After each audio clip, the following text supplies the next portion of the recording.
3 September tahun 2025. Air suci. Tetapi barang siapa minum air yang akan kuberikan kepadanya, ia tidak akan haus untuk selama-lamanya. Sebaliknya, air yang akan kuberikan kepadanya akan menjadi mata air di dalam dirinya, yang terus-menerus memancar sampai kepada hidup yang kekal.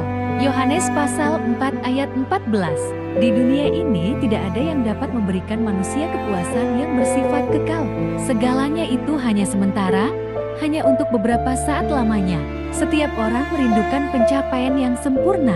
Namun, jika kita menemukan sesuatu yang membuat kita bahagia, hal ini pun bersifat sementara dan kita memerlukan suatu tembakan yang baru untuk kepuasan lagi dan lagi. Keinginan kita untuk melengkapi pencapaian yang sempurna tidak akan terpuaskan. Air hidup. Yesus bertemu dengan seorang wanita Samaria di sebuah sumur dan bercerita kepadanya bahwa setiap orang yang meminum air dari bumi ini tidak akan pernah terpuaskan dahaganya, karena itu hanya bersifat sementara. Yesus memberikan kita air hidup, kehidupan yang kekal, dan ini cuma-cuma jikalau engkau tahu tentang karunia Allah dan siapakah Dia yang berkata kepadamu, "Berilah aku minum." Niscaya engkau telah meminta kepadanya, dan Ia telah memberikan kepadamu air hidup. Yohanes jam 4:10. Metode ini juga diaplikasikan terhadap masa sekarang. Kita hanya perlu untuk meminta dan Tuhan akan memberikannya kepada kita. Permasalahan yang besar adalah mereka tidak tahu akan adanya kehidupan yang kekal yang ditujukan untuk mereka, dan oleh sebab itu mereka tidak memintanya.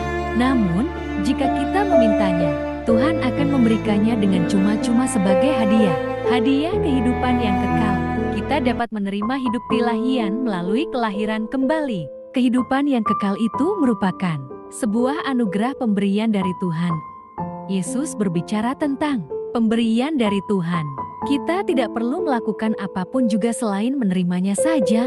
Yesus telah membayarnya ketika Ia mati di atas kayu salib. Disitulah kita menemukan pengampunan dan janji akan kehidupan yang kekal.